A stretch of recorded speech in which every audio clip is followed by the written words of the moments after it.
जीव किसे कहते हैं? बोले जो ना प्रभु को जानता है, ना अपने आप को जानता है और ना जगत को जानता है। जो ना जगत को जानता है, ना वो अपने आप को जानता है, ना ईश को जानता है, उसे जीव कहते हैं। माया ईश न आप कहो जान कही सो जीव। जो ना इस माया जगत को जानता है, ना ईश्वर को जानता है, ना अपने स्वरूप को जानता है, उसे जीव कहते हैं। और ईश्वर किसे कहते हैं? जो माया का स्वामी है, जो माया का प्रेरक है, जो मोक्ष प्रदान करने वाला है और दुराचारियों को कठोर बंधन करके दंड देने वाला है। जो कर्म के अनुसार जीव को बंधन और मोक्ष प्रदान करता है, जो माया का प्रेरक है, माया का स्वामी है, वही ईश्वर है।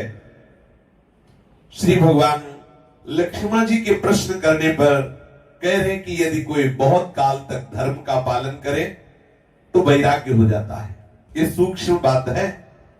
यदि आप गृहस्थ धर्म में हैं और आपको वैराग्य नहीं हो रहा तो आप धर्माचरण से नहीं हैं। गृहस्थ आश्रम में धर्माचरण करने का परिणाम यही होगा कि आपको वैराग्य हो जाएगा अपने शरीर से, अपने परिवार के शरीर से, भोगों से, और चित्त श्री श्यामा श्याम के या अपने आराध्य देव के चरणारविंद में लगने लगेगा। यदि नहीं लग रहा तो अभी आप धर्म विरुद्ध आचरण कर रहे हैं। धर्म की पहचान है कि जहां आप लगे हो वहां से वो वैराग्य करा देगा पक्का। जो विषयों में लगा हुआ जीव धर्माचरण पूर्वक विषय भोगता है वो एक दिन वैरागी हो जाता है, लेकिन अधर्माचरण जो करता है तो झूठे विषयों में उसकी आसक्ति बढ़ती चली जाती है। धर्माचरण बहुत सूक्ष्म सिद्धांत है, समझ लीजिए। आप जहां हो, जिस कुल में हो, जो भी कार्य कर रहे हो, धर्म पूर्वक कीजिए। धर्माचरण का परिणाम होगा वैराग्य। संसार से जब वियोग हुआ अर्थात वैराग्य हुआ तो योग होता है प्रभु से। ददामि बुद्धि योगम तम, मैं बुद्धि योग करा देता हूं और उस बुद्धि योग से उसे ज्ञान होता है।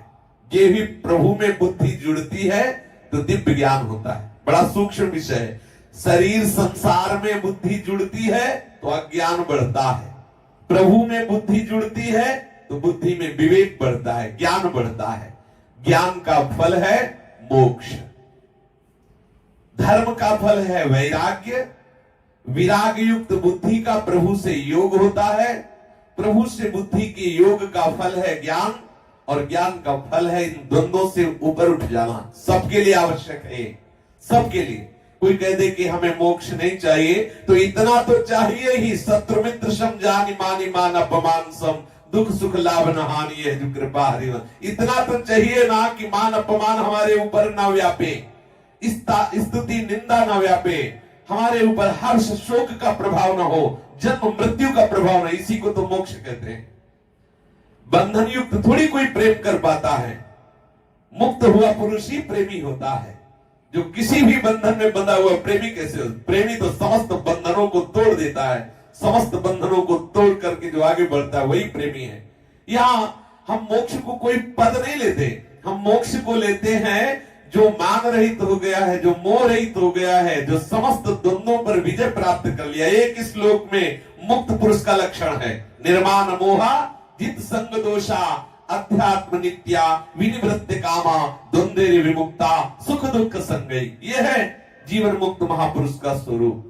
किसी भी संग का प्रभाव नहीं पड़ रहा, किसी भी द्वंद्व का प्रभाव नहीं पड़ रहा, सुख दुख में समान भाव है, निरंतर आत्म चिंतन में रत है, कोई भी कामना स्पर्श नहीं किए, मान आदि स्पर्श नहीं किए। ऐसा महापुरुष ही, चाहे उसे प्रेमी कहो चाहे उसे ज्ञानी कहो। यदि वो द्वंद्वों से युक्त है तो प्रेमी कैसा? थोड़ा सा मान हुआ हर्षित हो गया, थोड़ा सा अपमान हुआ शोकित हो गया, तो अभी वो तो उत्तम भक्त भी नहीं है। ज्ञानी या प्रेमी कैसे कहा जा सकता है? प्रभु कह रहे हैं कि जिससे मैं बहुत जल्दी द्रवित होता हूं, प्रसन्न होता हूं, उस भक्ति को सुनो।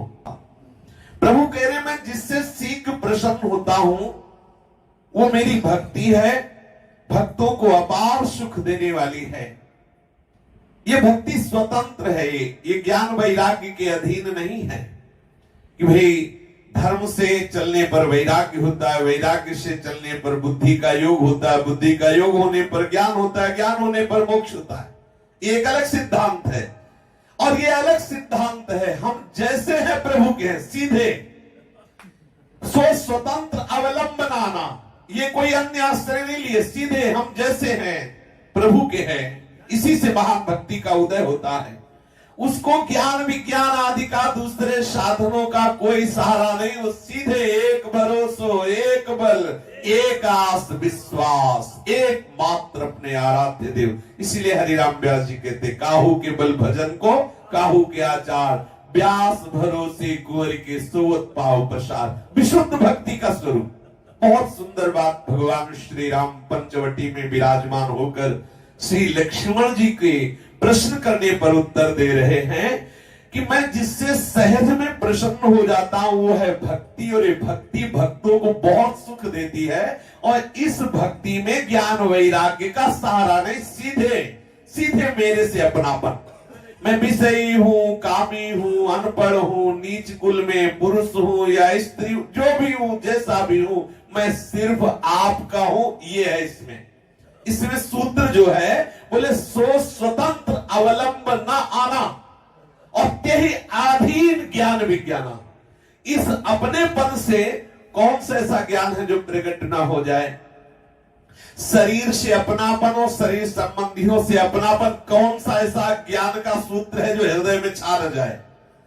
प्रभु से अपनापन और प्रभु के जनों से अपनापन, कौन सा ऐसा ज्ञान है जो छा न जाए? समझो, शरीर संसार से अपनापन घोर अज्ञान, प्रभु और प्रभु के जनों से अपनापन महान ज्ञान, विशुद्ध ज्ञान अपने आप आ जाएगा। बोले ज्ञान वैराग्य की लक्षण, जो प्रेम लक्षण भक्ति, जो अपनापन की भक्ति है, इससे ज्ञान वैराग्य स्वयं प्रकट होते हैं। ये ज्ञान वैराग्य के अधीन भक्ति नहीं है। भगति तात अनुपम सुख मूला, अनुपम सेवा सुख, लीला सुख, ये सुख प्रदान करने वाली भक्ति है। अनुपम, उपमा रहित है। ये सुख किसी अन्य साधन से नहीं मिल सकता। लेकिन ये भक्ति मिले तो संत हो अनुकूला। यदि संत मिल जाए और वो अनुकूल हो जाए, बात बन जाए। क्या संत भी किसी के प्रतिकूल होते हैं? क्या एक के प्रतिकूल होते हैं संत? संत उसी के प्रतिकूल होते हैं जो अहंकारी होता है। भूत भविष्य लोक 14 में भय होए हरि प्यारे, 300 व्यवहार हमारो अभिमानिन ते न्यारे। यही दरबार दीन को आदर रीत सदा चली आई। अगर किसी भी गुण की ठसक में तुम संतों के पास गए तो कोरे के कोरे वापस चले आओगे, रंग नहीं पाओगे। बोले समस्त सुखों को प्रदान करने वाली ये अनुपम भक्ति मिले तो संत होए अनुकूला। बहुत करुणा में देवता संत हैं। भगवान विशुद्ध कृपा करते हैं तो संतों का समागम प्राप्त होता है। यदि हम अहंकार छोड़ करके उनके चरणों का आश्रय ले तो निश्चित प्रेम लक्षणा भक्ति में हमारा प्रवेश हो जाएगा, निश्चित हो जाए। ये फल है। संत संग अपवर्ग कर, कामी भव कर पंथ।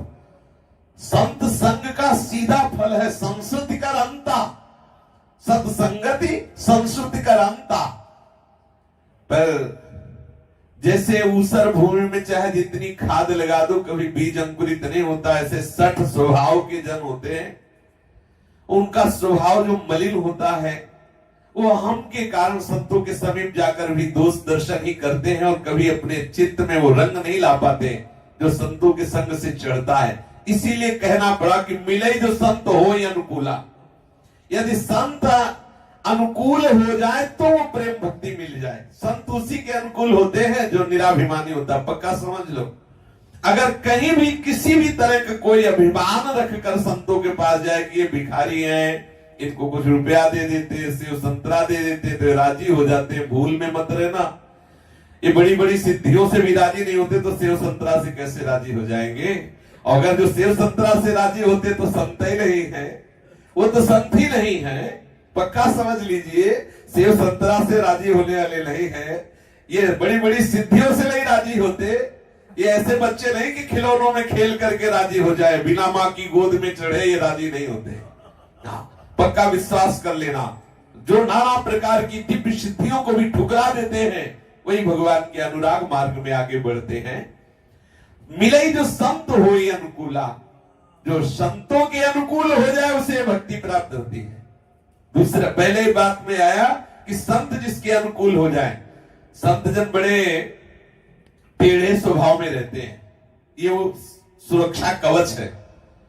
हमने संतों को देखा है, बड़े सरल, बड़े मृदु, लेकिन ऊपर से इतना कठोरता का जो अभिनय करते हैं, इतनी दुर्लभता का अभिनय करते हैं कि अहंकारी टिक ही नहीं सकता। वो ऐसी अपमान जनित लीला करते हैं, ताओ अहंकार प्रकट होता है, ताओ सिर्फ साइड में होना पड़ता है। और अगर संतों के द्वारा किए हुए अहंकार रहित करने वाली चेष्टा को आप सह गए, तो आगे मार्ग भक्ति का है, विशुद्ध मार्ग भक्ति का है। संत जनों से ऐसी चेष्टाएं हरि करवाते रहते जिससे तुम्हारे अहंकार में ठेस लगे। जहां कोई पूज्य श्री स्वामी नारदानंद सरस्वती जी सत्संग कर रहे थे, तो उन्हीं के बाद विवेकानंद जी उस आश्रम के अधिकारी बने थे। एक दिन बढ़िया कपड़ा पहन के आए तो दृष्टि पड़ी उनकी, तो गौशाला के सेवक को बुलाया और बोले जाके गौशाला में जितनी गायों का ताजा गोबर हुआ उसे गीला कर दो। और विवेकानंद जी से कहा सुनो, वो झबिया है उसमें गोबर भर के यहाँ लेके खड़े हो, आके जितनी देर सत्संग हो गोबर लेके खड़े रहो। अब वो गुरु आज्ञा गए, वो गीला गोबर भरा तो टपक रहा था, पूरे सत्संग भरे से खड़े रहे और वो टपकता रहा। और बार बार देखते थे कि चेहरे में कै बज रहे हैं, कैसा लक्षण चेहरे से प्रकट हो रहा है। जब देख लिया कि पूर्ण संयमी, किंचित मात्र मान की कहीं कोई आकांक्षा नहीं, तो वही अधिकारी उनके पद के बने। तो संत जन हो सकता है आपसे ऐसी चेष्टा करे, पर आप उनके अनुकूल रहना। मिले जो संत हो ही अनुकूला। संत आपके अनुकूल हो जाए तो श्री कृष्ण अनुकूल ले, तो आपको संत के अनुकूल होना पड़ेगा। आपको ये नहीं सोचना अच्छा जो आपकी ठकुर सुहाती करें, जो आपकी अगवानी करें, आपके पीछे डोले, तो कहने में हम सकुचाएंगे नहीं, वो संतों ने आपको बहुत दुर्भाग्य दे दिया। यदि आपको कहीं अगवानी कराओ, बाबूजी स्टेशन में गाड़ी लगवा दें और आपको स्पेशल कमरा, स्पेशल चाय और स्पेशल भोजन, दुर्भाग्य तुम्हारे खुल गए, दुर्भाग्य खुल गए। या तो वो संते नहीं है या तो तुम्हें धोखे में रख रहे हैं, पक्का समझ लीजिए। नहीं तो संतों का एक नाम है निज जन निष्ठुर। वो जिस पर करुणा करते हैं उनकी वक्र दृष्टि होती है, और वक्र दृष्टि जिसके ऊपर पड़ गई वो निश्चित भगवत प्राप्त हो गया, निश्चित। क्योंकि वो जो उनकी दृष्टि पड़ती तो हमारे अंदर जितने विकार खलबली बच जाती है, सामने आते जाते वो ऑपरेशन करते जाते, बहुत जल्दी हृदय निर्मल कर देते हैं। इसलिए भगवान श्री राम कह रहे मिले जो संत होई अनुकूला। अब प्रभु उसके साधन बता रहे हैं कि अगर हम ऐसे साधन करेंगे तो हमारा आम क्षीण हो जाएगा और संतों की कृपा प्राप्त होगी। प्रभु कह रहे हैं कि मैं तुम्हें सुगम साधन बता रहा हूं जिससे तुम इस प्रेम लक्षणा भक्ति को प्राप्त कर पाओगे। पहले जो सब गृहस्थ धर्म से युक्त हैं उनको ब्राह्मण के चरणों में श्रद्धा और प्रीति रखनी होगी।